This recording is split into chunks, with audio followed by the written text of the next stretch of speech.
আল্লাহ রাব্বুল আলামিন প্রত্যেকটা মানুষের জন্য কিয়ামতের ময়দান প্রতিষ্ঠিত করবেন। ধনীদেরকেও কিয়ামতের ময়দানে ওঠানো হবে, গরিবদেরকেও কিয়ামতের ময়দানে ওঠানো হবে, সাদা বর্ণের মানুষগুলোকেও কিয়ামতের ময়দানে ওঠানো হবে। আবার যারা কালো বর্ণের মানুষ, এই কালো বর্ণের মানুষগুলোকেও কিয়ামতের ময়দানে ওঠানো হবে। পৃথিবীর সব শ্রেণী পেশার মানুষগুলো একসাথে একত্রিত হয়ে কিয়ামতের ময়দানে উপস্থিত হয়ে যাবে। আল্লাহ রাব্বুল আলামিন পবিত্র কুরআনুল কারীমের 36 নম্বর সূরা, সূরা ইয়াসিন 52 নম্বর আয়াত, আল্লাহ রাব্বুল আলামিন বলেন, ওয়া নুফিখা ফিস সূরি ফাইদা হুম মিনাল আজদাসি ইলা রাব্বিহিম ইয়ানসিলুন। ও দুনিয়ার মানুষেরা, ভেবেছো কি দুনিয়ার জমিনে যাওয়ার পরে তোমাদের একটা সময় মৃত্যু চলে আসবে? প্রত্যেকটা মানুষই একদিন না একদিন মৃত্যুবরণ করবে। এটা তো ইউনিভার্সাল ট্রুথ, চিরন্তন সত্য কথা। আস্তিক বিশ্বাস করে এই দুনিয়ার জমিন ছেড়ে সে একদিন পরপারে পাড়ি জমাবে। নাস্তিক বিশ্বাস করে যে এই মাটির দেহের একদিন পরিসমাপ্তি ঘটে যাবে। প্রত্যেকটা মানুষই বিশ্বাস করে মানুষ একদিন না একদিন মরবেই। কথা বলেন ঠিক কিনা? আমার প্রিয় ভাইয়েরা, আল্লাহ রাব্বুল আলামিন জানিয়ে দিচ্ছেন, মরার পরে তোমাদেরকে মাটির ভিতরে শুইয়ে দেওয়া হবে। এই মাটির ভিতরে তোমাদের হাড় মাংসগুলো পচে গলে যাবে। ও দুনিয়ার মানুষেরা, মনে করো না তোমাদের এই হাড় মাংস পচে যাওয়ার পরে আর তোমাদের কোনো হিসাব নিকাশ হবে না। আমি আল্লাহ রাব্বুল আলামিন এই হাড় এবং মাংসগুলোকে আমি আল্লাহ রাব্বুল আলামিন in the day of judgement, যেদিন আমি সুপ্রিম কোর্টের কাঠগড়া উপস্থাপন করব, সেই দিন আমি আল্লাহ রাব্বুল আলামিন কিয়ামতের ময়দানে সব মানুষগুলোকে উঠাবো। সেই কথাই আল্লাহ রাব্বুল আলামিন বলছেন, ওয়া নুফিখা ফিস সূরি ফাইদা হুম মিনাল আজদাসি ইলা রাব্বিহিম ইয়ানসিলুন। আল্লাহ রাব্বুল আলামিন যখন হযরত ইসরাফিল আলাইহিস সালাম কি সিংহায় ফুৎকার দেওয়ার নির্দেশ দিয়ে দিবেন, আল্লাহ নির্দেশ পাওয়া মাত্রই হযরত ইসরাফিল আলাইহিস সালাম সিংহায় ফুৎকার দিয়ে দিবেন। ফাইদা হুম মিনাল আজদাসি ইলা রাব্বিহিম ইয়ানসিলুন। হযরত আদম আলাইহিস সালাম থেকে নিয়ে পৃথিবীর শেষ মানুষ যে একবারেই সবার শেষে মারা গেছে, আদম আলাইহিস সালাম থেকে নিয়ে সেই মানুষটা পর্যন্ত সব মানুষগুলো কবর ছেড়ে ফেরে উঠবে। قالوا يا ويلنا من بعثنا من مرقدنا। আল্লাহকে জিজ্ঞেস করবে, ও রব, আমাদেরকে আজকে এই কবরের জীবন থেকে উঠানো হলো কেন? আমাদেরকে আজকে উত্থিত করা হলো কেন? আমরা তো কবরের জীবনে ঘুমিয়েছিলাম। হে আল্লাহ রাব্বুল আলামিন, আমাদেরকে উঠানো হলো কেন? আল্লাহ রাব্বুল আলামিন বলবেন, হাদা মা ওয়াদার রহমানু ওয়া সাদাকাল মুরসালুন। আল্লাহ রাব্বুল আলামিন বলবেন, হাদা মা ওয়াদার রহমান। এ দুনিয়ার মানুষেরা, দয়াময় আল্লাহ তোমাদের কাছে প্রতিশ্রুতি দিয়েছিল, তোমাদেরকে প্রতিজ্ঞা করেছিল, in the day of judgement আল্লাহর সুপ্রিম কোর্টের কাঠগড়ায় তোমাদের প্রত্যেককেই দাঁড় হতে হবে। আমি আল্লাহ রাব্বুল আলামিন আমার কথা আমি যেই ওয়াদা তোমাদের সামনে করেছিলাম, আমি আল্লাহ রাব্বুল আলামিন সেই ওয়াদা পূর্ণ করে দিলাম। কিয়ামতের ময়দান আল্লাহ রাব্বুল আলামিনের নূরে উদ্ভাসিত হবে। দুনিয়ার সব মানুষগুলো কিয়ামতের ময়দানে একই সাথে আল্লাহ রাব্বুল আলামিনের দরবারে উপস্থিত হয়ে যাবে। একটু আওয়াজ করে পড়া যাবে কি আল্লাহু আকবার? একান্ত আপন জনেরা, আল্লাহ রাব্বুল আলামিন কিয়ামতের ময়দান যেদিন প্রতিষ্ঠিত করবেন, সেই দিন দুনিয়ার সব আত্মীয়তার বন্ধনগুলো ছিন্ন করে ফেলা হবে। আপনার ভাই আপনাকে চিনবে না, আপনার বোন আপনাকে চিনবে না। যেই স্নেহময়ী মা আপনার মুখে খাবার না তুলে দিলে নিজে খাবার খেতে পারে না, সেই মা আপনাকে ভুলে যাবে। যেই বাবা আপনার জন্য সারা দিন পরিশ্রম করে, রাত্রেবেলা বাড়ি শেষে, দিন শেষে যখন বাড়িতে ফেরে, যদি আপনার অসুস্থ শরীর দেখে যেই বাবা ছটপট ছটপট করে আবার বাজারে যায়, ওষুধ কেনার জন্য সেই বাবাও কিয়ামতের ময়দানে আপনাকে ভুলে যাবে। সেই কিয়ামতের ময়দানে আল্লাহ রাব্বুল আলামিন 7 শ্রেণীর মানুষকে আরশে আজিমের নিচে ছায়া দান করে বান্দাদের জীবনটা ধন্য করে দিবেন। বিশ্বনবী সাল্লাল্লাহু আলাইহি ওয়াসাল্লামের একটা হাদিস আমি সরাসরি কোট করে শোনাচ্ছি। আল্লাহর নবী বিশ্বনবী জনাবি মুহাম্মদুর রাসূলুল্লাহ সাল্লাল্লাহু আলাইহি ওয়াসাল্লাম বলছেন, সাবআতুন ইউযিল্লুহুমুল্লাহু ফি জিল্লিহি ইয়াওমা লা জিল্লা ইল্লা জিল্লুহু। কিয়ামতের ময়দানে আল্লাহ রাব্বুল আলামিন 7 শ্রেণীর মানুষকে আল্লাহর আরশে আজিমের নিচে ছায়া দান করে দিবেন। যেই দিন আল্লাহর আরশে আজিমের ছায়া ছাড়া পৃথিবীতে আর কোথাও কোনো ছায়া থাকবে না। কিয়ামতের ময়দানে আর কোথাও কোনো ছায়া থাকবে না। একমাত্র ছায়া পাওয়া যাবে আল্লাহর আরশে আজিমের নিচে। সেই সময়ে আল্লাহ রাব্বুল আলামিন 7 শ্রেণীর মানুষকে আল্লাহর আরশে আজিমের নিচে ছায়া দান করবেন।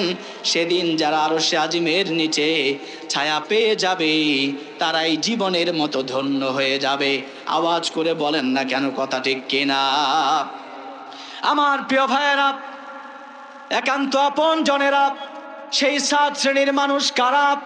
যাদেরকে কিয়ামতের ময়দানে আল্লাহ রাব্বুল আলামিন আরশে আজিমের নিচে ছায়া দান করবেন। এটা আমাদের প্রত্যেকেরই জানার দরকার আছে কি নাই? একটু আওয়াজ করে বলেন না কেন জানার দরকার আছে কি নাই?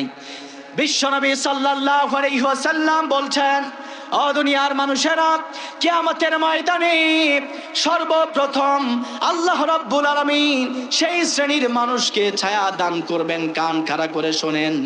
বিশ্বনবী সাল্লাল্লাহু আলাইহি ওয়াসাল্লাম বলছেন, ইমামুন আদিল, ন্যায়পরায়ণ বাদশা, যে আল্লাহর জন্য নিজের রাজত্ব চালিয়েছে একমাত্র কেবলমাত্র আল্লাহ রাব্বুল আলামিনকে সন্তুষ্ট করবার জন্য, যার রাষ্ট্রনীতিতে ইনসাফ ছিল, যিনি ন্যায় বিচার প্রতিষ্ঠিত করেছেন, আদালত প্রতিষ্ঠিত করেছেন, ইনসাফ প্রতিষ্ঠিত করেছেন, এমন রাজাদেরকে আল্লাহ রাব্বুল আলামিন ন্যায় বিচার করার কারণে কিয়ামতের ময়দানে ছায়া দিয়ে দিবেন। একটু আওয়াজ করে পড়বেন না সুবহানাল্লাহ? আমার প্রিয় ভাইয়েরা, একান্ত আপন জনেরা, আল্লাহ রাব্বুল আলামিন কিয়ামতের ময়দানে ন্যায় এবং ইনসাফ প্রতিষ্ঠাকারী মানুষগুলোকে কিয়ামতের ময়দানে আরশে আজিমের নিচে ছায়া দান করবেন। ন্যায় এবং ইনসাফকারী বাদশা আপনি পাবেন কোথায়? বাদশা তো দূরের কথা, কার ভিতরে ইনসাফ আছে? আপনি যদি বাবা হন, হাজারো বাবা আপনি দেখতে পাবেন যে নিজের সন্তানের ভিতরে ইনসাফ করতে পারে নাই। ছেলেকে দিয়েছে 5 বিঘা জমি, মেয়েকে কোনো কিছুই দেয় নাই। এমন ঘটনাও সমাজে ঘটে কি ঘটে না? একটু আওয়াজ করে বলেন না কেন ঘটে কি ঘটে না? ইনসাফ আপনি কোথায় পাবেন? একজন শিক্ষক 2 জন ছাত্রের মাঝে ইনসাফ করতে পারে না। একজন মা যিনি শাশুড়ি হয়ে যান, তিনি তার বৌমার সাথে ইনসাফ করতে পারেন না। আবার যিনি বৌমা হয়ে যান, তিনি তো তার শাশুড়ির সাথে ইনসাফ করতে পারেন না, ন্যায় বিচার করতে পারেন না। যিনি বৌমা, তিনি তার শাশুড়ির সাথে একরকম আচরণ করেন, আর নিজের মায়ের সাথে আচরণটা ভিন্ন হয়ে যায়। আওয়াজ করে বলেন না কেন কথা ঠিক কিনা? আমার প্রিয় ভাইয়েরা, একান্ত আপন জনেরা, আল্লাহ রাব্বুল আলামিন বলছেন, কিয়ামতের ময়দানে যেই শাসক ন্যায়পরায়ণতার সাথে নিজের রাজত্ব চালাতে পেরেছে, কিয়ামতের ময়দানে এই শাসককে আল্লাহ রাব্বুল আলামিন আরশে আজিমের নিচে ছায়া দান করবেন। আমাদের দেশের শাসকদের অবস্থা কি? যদি নিজের ছেলে, নিজের ভাতিজা, নিজের দলের লোক যদি অন্যায় করে 7 খুন মাফ। কথা বলেন ঠিক কিনা? বিরোধী দলীয় লোক যদি অন্যায় নাও করে, রাজাকার নামে চালিয়ে দিয়ে জেলবন্দি করা হয়। আওয়াজ করে বলেন কথা ঠিক কিনা? এজন্য আমার প্রিয় ভাইয়েরা, একান্ত আপন জনেরা, আদালত, ন্যায় বিচার, ইনসাফ, ন্যায় নিষ্ঠা আপনি শিখবেন কোথা থেকে? শেখার একটি মাত্র ইনস্টিটিউশন, শেখার একটি মাত্র প্রতিষ্ঠান, শেখার একটি মাত্র জায়গা, তিনি হচ্ছেন বিশ্বনবী জনাবে মুহাম্মাদুর রাসূলুল্লাহ সাল্লাল্লাহু আলাইহি ওয়াসাল্লাম। আল্লাহর নবী বিশ্ব নবীজি তিনি আদালত কিভাবে প্রতিষ্ঠিত করেছিলেন, তিনি ন্যায় বিচার কিভাবে প্রতিষ্ঠিত করেছিলেন, একটা যদি ছোট্ট দৃষ্টান্ত দেই আপনাদের সামনে পরিষ্কার হয়ে যাবে। আল্লাহর নবী সাল্লাল্লাহু আলাইহি ওয়াসাল্লাম মক্কা জমিন ছেড়ে দিলেন, মদিনায় তিনি হিজরত করে চলে গেলেন, মদিনা রাষ্ট্র গঠন করলেন। আল্লাহর নবী বিশ্ব নবী সাল্লাল্লাহু আলাইহি ওয়াসাল্লাম মদিনা রাষ্ট্র গঠন করার পরে রাষ্ট্রনায়ক হলেন বিশ্ব নবী নিজে। আল্লাহর কোরআনের সব আইনগুলো যেই রাষ্ট্রের ভিতরে প্রতিষ্ঠিত হয়েছিল সেই রাষ্ট্রের নামই হচ্ছে মদিনা রাষ্ট্র। কথা বলেন ঠিক কিনা? আল্লাহর নবী বিশ্ব নবী সাল্লাল্লাহু আলাইহি ওয়াসাল্লাম চোরের বিরুদ্ধে আইন পাশ করলেন। আল্লাহর নবী সাল্লাল্লাহু আলাইহি ওয়াসাল্লাম ডাকাতের বিরুদ্ধে আইন পাশ করলেন। জেনাকারীরা অপরাধ করলে তাদের কি শাস্তি হবে? আল্লাহর নবী সাল্লাল্লাহু আলাইহি ওয়াসাল্লাম সেই শাস্তির বিধান আল্লাহ রাব্বুল আলামিনের নির্দেশে ওই মদিনা রাষ্ট্রের ভিতরে প্রতিষ্ঠিত করবেন। এমন সময়ে একটি গোত্রের একটি মহিলা আল্লাহর নবীর রাষ্ট্রের ভিতরে ঢুকে, মদিনা রাষ্ট্রের ভিতরে ঢুকে চুরি করে ফেললো। মদিনা রাষ্ট্র তখন সম্পূর্ণ ইসলামী স্টেট আল্লাহর নবী নিজে প্রতিষ্ঠিত করেছেন। এমন সময়ে একজন মহিলা চুরি করলো। সেই মহিলা হচ্ছে ফাতেমা বিনতে আসওয়াদ, আসওয়াদের মেয়ে ফাতেমা। আবার আল্লাহর নবী বিশ্বনবী সাল্লাল্লাহু আলাইহি ওয়াসাল্লামের একজন মেয়ে ছিল, যিনিও ছিলেন, তার নামও হচ্ছে ফাতেমা। কথা বলেন ঠিক কিনা? আল্লাহর নবী সাল্লাল্লাহু আলাইহি ওয়াসাল্লামের যেই মেয়ের নাম হচ্ছে ফাতেমা, তিনি তো খাতুনের জান্নাত, জান্নাতের সকল নারীদের খাতুন, জান্নাতের সকল নারীদের সর্দারিনী, তিনি হচ্ছেন ফাতেমা। আবার যেই মহিলা চুরি করেছে তার নামও ফাতেমা। ফাতেমা চুরি করার পরে আসওয়াদের মেয়ে ফাতেমা মদিনা রাষ্ট্রে চুরি করে ধরা পড়ল। আল্লাহর নবী সাল্লাল্লাহু আলাইহি ওয়াসাল্লাম আদালত প্রতিষ্ঠিত করলেন। চোরের বিধান, ইসলামের চোরের বিধান হচ্ছে হাত কেটে দেওয়া। ইসলামের চোরের বিধান কি? আওয়াজ করে সবাই বলেন, এটা তো ঈমানের দাবি। ইসলামে চুরি করলে চোরের বিধান কি? চোরের বিধান হচ্ছে হাত কেটে দেওয়া। আল্লাহর নবী সাল্লাল্লাহু আলাইহি ওয়াসাল্লাম হাত কেটে দেওয়ার প্রস্তুতি গ্রহণ করলেন।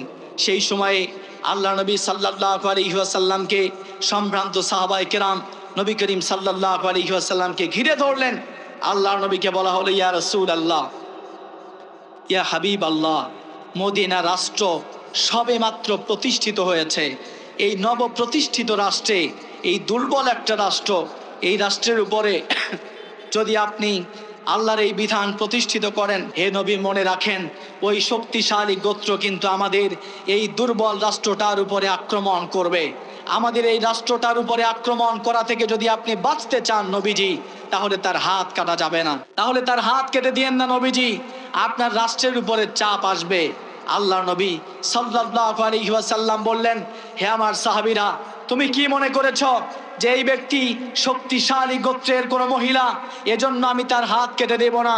শুনে রাখো আমার সাহাবীরা, লাওয়ান্না ফাতেমাতা বিনতে মুহাম্মাদিন সাল্লাল্লাহু আলাইহি ওয়াসাল্লাম সারাকাত, যদি এই ফাতেমা বনু মখজুমিয়া গোত্রের ফাতেমা না হয়ে আমি মুহাম্মদ রাসূল, আমি মদিনা রাষ্ট্রের প্রেসিডেন্ট, আমি প্রেসিডেন্টের মেয়েও যদি এই চুরি করত, মনে রেখো আমার সাহাবীরা, লাউ আন্না ফাতেমাতা বিনতি মুহাম্মদ, মুহাম্মদের মেয়ে ফাতেমাও যদি চুরি করত, সারাকাত লা কতা মুহাম্মাদিন ইয়াদাহা, আমি মুহাম্মদ নিজে আমার মেয়ের হাত কেটে দিতাম। পড়বেন না আল্লাহু আকবার? এই হলো আদালত, এই হলো ন্যায় নীতি।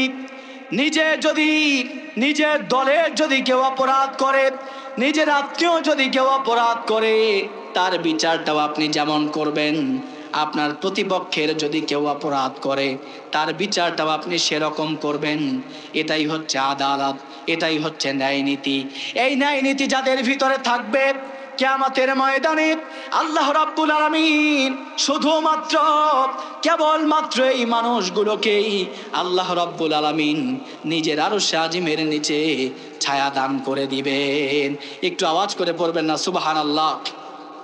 আমার প্রিয় ভাইয়েরা, একান্ত আপন জনেরা, এই আদালতের কথা, এই ন্যায় নীতির কথা আল্লাহ রাব্বুল আলামিন কুরআনুল কারীমের বিভিন্ন জায়গায় স্পষ্ট করে করে খুলে খুলে বর্ণনা করেছেন।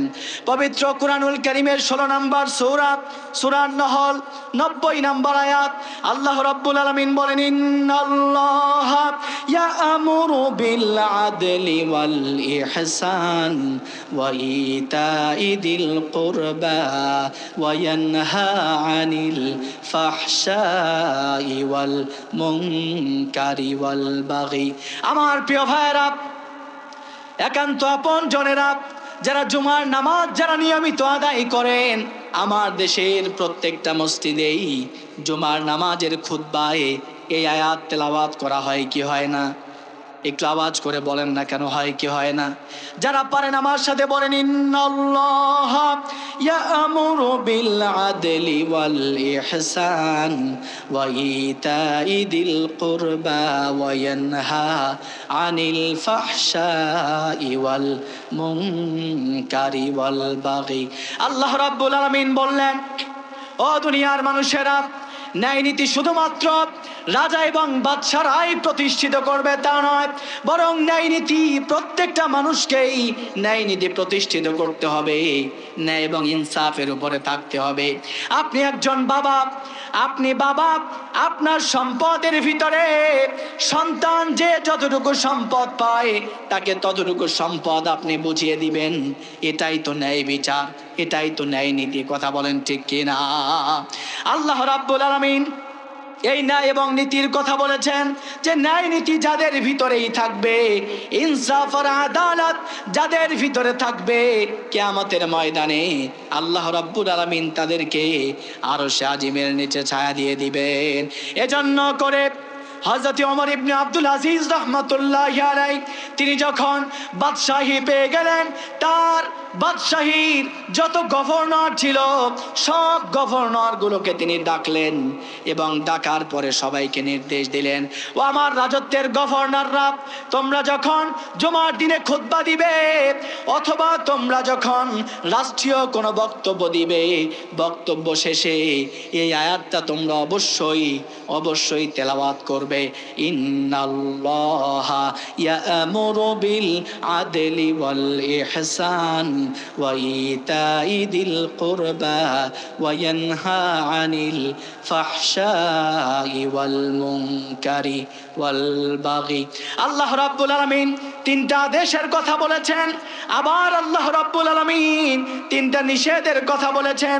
আদেশগুলোর মধ্যে সর্বপ্রথম যে আদেশ দেওয়া হয় যে হে দুনিয়ার মানুষেরা, আল্লাহ রাব্বুল আলামিন তোমাকে আদেশ দিচ্ছেন যেন তুমি ন্যায় প্রতিষ্ঠা করো, ইনসাফ যেন তুমি প্রতিষ্ঠিত করো, আদালত যেন তুমি প্রতিষ্ঠিত করো, ন্যায় বিচার যেন তুমি প্রতিষ্ঠিত করো। ন্যায় বিচার যদি প্রতিষ্ঠিত করতে পারো, আল্লাহ রাব্বুল আলামিন কিয়ামতের ময়দানে সফল মানুষ হিসাবে ঘোষণা করে দিবেন। একটু আওয়াজ করে পড়েন না সুবহানাল্লাহ। আমার প্রিয় ভাইয়েরা, একান্ত আপন জনেরা, কিয়ামতের ময়দানে আল্লাহ রাব্বুল আলামিন যেই মানুষগুলোকে আরশে আজিমের নিচে ছায়া দান করবেন, তাদের 2 নাম্বার কোয়ালিটি হবে, তাদের 2 নাম্বার বৈশিষ্ট্য হবে, ওয়াশাবুন নাশাআ ফি ইবাদাতিল্লাহ। কিয়ামতের ময়দানে আল্লাহ রাব্বুল আলামিন যেই বান্দাদেরকে আরশে আজিমের ছায়া দিবেন, তাদের 2 নাম্বার কোয়ালিটি, তারা হবে যুবক। তারা তাদের নিজেদের যৌবনকে কেবলমাত্র আল্লাহ রাব্বুল আলামিনের জন্যই কাটিয়ে দিবে। আমার প্রিয় ভাইয়েরা, কলিজার টুকরা যুবকেরা, যৌবন আল্লাহ রাব্বুল আলামিন দিয়েছেন বলে যৌবনের সাহস আছে, শক্তি আছে, তারুণ্য আছে, তাই বলে যৌবনটা হেলায় খেলায় কাটিয়ে দেওয়া যাবে না। মন চায় জিন্দেগি দুনিয়া তো মস্ত বড়, খাও দাও আর ফুর্তি করো, এই চিন্তার উপরে নিজের চিন্তাকে প্রতিষ্ঠিত করা যাবে না। কবিরা তো এজন্য বিভিন্নভাবে নিজেরা নিজেরা কবিতা লিখে গিয়েছেন। কবিরা তো এই জন্যই বিভিন্নভাবে কবিতাগুলো লিখে গিয়েছেন। আপনারা অনেকেই যৌবন সম্পর্কে অনেক কিছু পড়েছেন। আল্লাহ রাব্বুল আলামিন কিয়ামতের ময়দানে দুই নম্বরে যাদেরকে আরশে আজিমের নিচে ছায়া দিবেন তারা হবে যুবক অবস্থায় আল্লাহর জন্য ইবাদত করার দরকার আছে কি নাই? একটু আওয়াজ করে বলেন না, কেন আছে কি নাই? যৌবন আছে বলে আপনি একটা প্রেম পরকিয়া করবেন, হারাম রিলেশনের ভিতরে জড়িয়ে যাবেন, তা কি করা যাবে নাকি? আওয়াজ করে বলেন না, কেন যাবে নাকি? আপনার যৌবন আছে এজন্য একটা গাঁজাখোর, একটা মদখোর মদের ব্যবসা করে সুদ ঘুষের সাথে জড়িত, সমাজের ভিতরে যত অন্যায় হয় সব অন্যায়ের সাথে জড়িত এমন একটা নেতার পিছনে স্লোগান দেয়, অমুক ভাইয়ের চরিত্র ফুলের মতো পবিত্র। এমন স্লোগান কি এই ডাউয়াবাড়ি এলাকায় আছে নাকি? কথা বলেন না, কেন আছে? অমুক ভাইয়ের চরিত্র ফুলের মতো পবিত্র, নামাজ পড়ে না এক ওয়াক্ত, গাঞ্জা খাওয়ার বেলায় পাকাপোক্ত, এমন নেতা সমাজে আছে কি নাই? আমার প্রিয় ভাইয়েরা, একান্ত আপনজনেরা, আপনি যুবক, আপনি চাইলেই একজন আজে বাজে নেতার পেছনে স্লোগান দেবেন তা হবে না। তার কারণ বিশ্বনবী সাল্লাল্লাহু আলাইহি ওয়াসাল্লাম আপনাকে উম্মত হিসেবে ঘোষণা করেছেন। তার উম্মত যদি আপনি হতে চান তাহলে আল্লাহর জন্যই, রাসূলের জন্যই আপনার যৌবনটা ইসলামের জন্যই কাটিয়ে দিতে হবে। কথা বলেন ঠিক কিনা?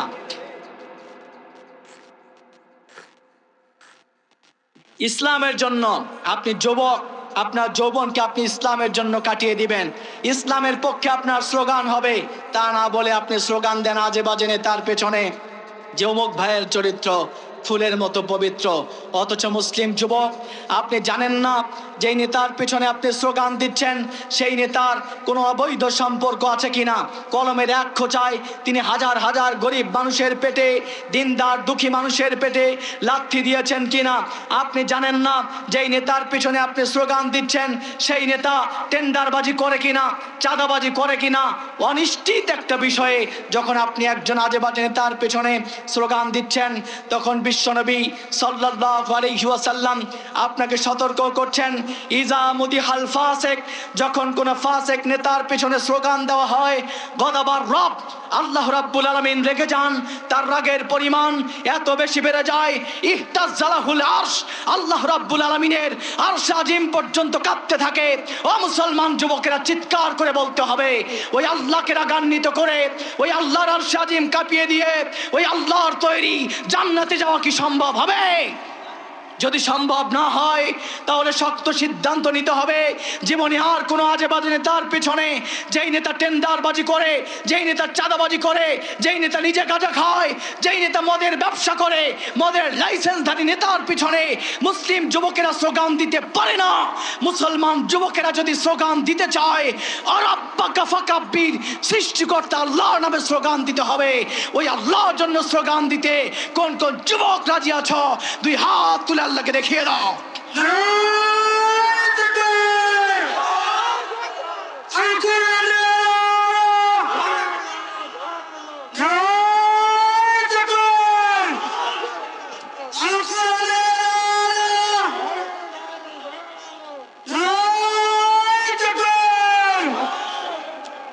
আমার প্রিয় ভাইয়েরা, একান্ত আপন জনেরা, আল্লাহ রাব্বুল আলামিন আপনাকে যেই যৌবন দান করেছেন, এই যৌবনের সময়টা তো জীবনের সব থেকে মূল্যবান সময়। কথা বলেন ঠিক কিনা? যৌবনের এই মূল্যবান সময় একমাত্র কেবলমাত্র আল্লাহর জন্যই কাটিয়ে দিতে হবে। কথা বলেন ঠিক কিনা? আল্লাহ রাব্বুল আলামিন এজন্যই বলে দিয়েছেন, ও দুনিয়ার মানুষেরা, তোমরা যদি কিয়ামতের ময়দানে আমি আল্লাহ রাব্বুল আলামিনের আরশে আজিমের নিচে যদি ছায়া পেতে চাও, তাহলে আমি আল্লাহ রাব্বুল আলামিন যেই যৌবন তোমাদেরকে দান করেছি এই যৌবনটাকে আল্লাহর রাস্তায় কাটিয়ে দিতে হবে। আমার প্রিয় ভাইয়েরা, একান্ত আপনজনেরা কিয়ামতের ময়দানে আল্লাহ রাব্বুল আলামিন যাদেরকে আরশে আজিমের নিচে ছায়া দান করবেন, আল্লাহ রাব্বুল আলামিন 3 নাম্বার বলছেন ওয়ারাজুলুন কলবুহু মুআল্লাকুন ফিল মাসাজিদ। সেই মানুষগুলো আল্লাহর আরশে আজিমের নিচে ছায়া পেয়ে যাবে, যেই মানুষগুলো যাদের হৃদয়গুলো মসজিদের সাথে ঝুলেছিল, যারা আযান হওয়া মাত্রই মসজিদের দিকে দৌড়ে গিয়েছে, এই মানুষগুলোকে আল্লাহ রাব্বুল আলামিন আরশে আজিমের নিচে ছায়া দিয়ে দিবেন। নামাজ আপনাকে পড়তেই হবে, নামাজ ছাড়া আল্লাহর জান্নাতে যাওয়ার বিকল্প কোনো রাস্তা নাই। কথা বলেন ঠিক কি না? নামাজ আপনাকে পড়তেই হবে। আপনি যুবক, আপনি নামাজ পড়বেন, আপনি বৃদ্ধ, তবু আপনাকে নামাজ পড়তে হবে। আপনি নারী, আপনি পুরুষ, আপনি যাই হন না কেন, প্রত্যেকের জন্যই আল্লাহ রাব্বুল আলামিন নামাজকে বাধ্যতামূলক করে দিয়েছেন। কথা বলেন ঠিক কি না? আমার প্রিয় ভাইয়েরা, একান্ত আপন জনেরা, আল্লাহ রাব্বুল আলামিন বলছেন ও দুনিয়ার মানুষেরা, তোমরা যদি আমি আল্লাহ রাব্বুল আলামিনের আরশে আজিমের নিচে ছায়া পেতে চাও, তাহলে অবশ্যই যেই কোয়ালিটিগুলোর কথা আমার নবীজি বলেছে, এই কোয়ালিটিগুলো অবশ্যই তোমাদেরকে অর্জন করা লাগবে। আল্লাহ রাব্বুল আলামিন বলেন ও দুনিয়ার মানুষেরা শোনো, কিয়ামতের ময়দানে বিশ্ব নবীর মাধ্যমে জানিয়ে দেওয়া হয়েছে যারা আল্লাহর আরশে আজিমের নিচে ছায়া পাবে, তাদের 4 নাম্বার বৈশিষ্ট্য ওয়ারাজুলানে তাহাব্বান ফিল্লাহ। ওয়ারাজুলানে তাহাব্বান ফিল্লাহ, তারা আল্লাহ রাব্বুল আলামিনের জন্যই একজন ব্যক্তিকে ভালোবাসবে, আবার আল্লাহর জন্যই একজন ব্যক্তি থেকে মুখ ফিরিয়ে নিবে, একজন ব্যক্তিকে ঘৃণা করবে। ভালোবাসবেন আপনি কাউকে, সেটাও বাসতে হবে আল্লাহর জন্য, আবার কাউকে আপনি ঘৃণা করবেন, সেই ঘৃণাটাও করতে হবে একমাত্র কেবলমাত্র আল্লাহ রাব্বুল আলামিনের জন্যই। কথা বলেন ঠিক কি না? এরপরে আল্লাহ রাব্বুল আলামিন বিশ্বনবীর মাধ্যমে জানিয়ে দিয়েছেন যারা আরশে আজিমের নিচে ছায়া পাবে, তাদের 5 নাম্বার বৈশিষ্ট্য হচ্ছে ওয়ারাজুলুন তলাবাতহুম রাতুন যাতু মানসবিন ওয়া জামালিন। এমন যুবক, যেই যুবকদেরকে সুন্দরী, সুভাষিনী, সুকেশিনী, অনন্যা, সম্ভ্রান্ত বংশের কোনো নারী জেনা এবং ব্যভিচার করবার জন্য আহ্বান করেছে, কিন্তু সেই যুবক আল্লাহ রাব্বুল আলামিনের ভয়ে ওই নারীর ওই প্রস্তাবকে জায়গায় প্রত্যাখ্যান করে দিয়েছে। সে বলতে পেরেছে ইন্নী আখাফুল্লাহ, আমি একমাত্র কেবলমাত্র আল্লাহ রাব্বুল আলামিনকেই ভয় করি, এজন্যই আমি জেনা এবং ব্যভিচার করতে চাই না। যারা আল্লাহর জন্য এই দুনিয়াতে জেনা এবং ব্যভিচার করে না, আল্লাহর সন্তুষ্টি আদায়ের জন্য, এই মানুষগুলোকে আল্লাহ রাব্বুল আলামিন আরশের নিচে ছায়া দান করে দিবেন। আওয়াজ করে পড়বেন না সুবহানাল্লাহ? আমার দেশের যুবক, সুন্দরী মেয়ে তো তাকে ডাকা দূরের কথা, নিজে এইসব অপকর্ম করার জন্য রাস্তার মোড়ে মোড়ে এতিমের মতো দাঁড়িয়ে থাকে। কথা বলেন না কেন? ঠিক কি না? যখন গার্লস স্কুলগুলো ছুটি হয়, যখন কলেজগুলো ছুটি হয়, লাফাঙ্গা কিছু যুবক আমাদের মুসলিম মা বোনদেরকে ইফটিজিং করে, তাদেরকে রাস্তায় উত্তক্ত করে। কথা বলেন ঠিক কি না? যদি ইসলামী রাষ্ট্র কায়েম হয়ে যেত, আল্লাহ রাব্বুল আলামিন তো আয়াত নাজিল করে দিয়েছেন আয-যানিয়াতু ওয়াজ-যানি ফাজরিদু কুল্লা ওয়াহিদিম মিনহুমা মিয়াতা জালদা। যদি কোনো জেনাকার ধরা পড়ে, যদি কোনো জেনাকারিনী ধরা পড়ে, আর যদি সাক্ষীর ভিত্তিতে প্রমাণিত হয় যে তারা সত্যিই জেনা করেছে, মিয়াতা জালদা, তারা অবিবাহিত হলে 100 বেত্রাঘাত করতে হবে।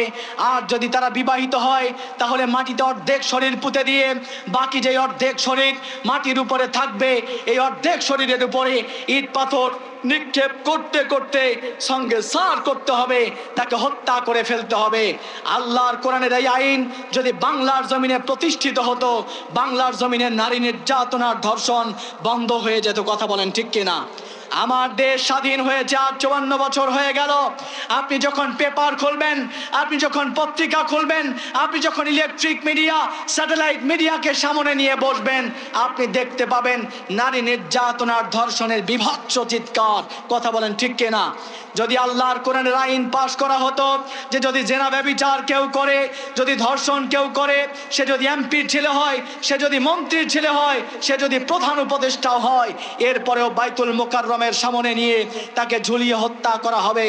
আর এই বিধান কার্যকর করার পরে যদি electric media, satellite media, print media দিয়ে তা প্রচার করা হয়, আল্লাহর কোরআনের আইন যদি বাস্তবায়ন করে তা প্রচার করা হয়, 54 বছর লাগবে না, 54 ঘন্টা লাগবে না, 54 মিনিটেই আল্লাহর কোরআন দিয়ে নারী নির্যাতন এবং ধর্ষণ বন্ধ করা সম্ভব। চিৎকার করে বলেন মুসলমান, কথা ঠিক কিনা? আল্লাহর জমিনে আল্লাহর কোরআন বাস্তবায়ন করে আমাদের মুসলিম মা বোনদের সম্মান সম্ভ্রম রক্ষা করতে কোন কোন মুসলমান রাজি আছেন? দুই হাত তুলে আল্লাহকে দেখিয়ে দেন।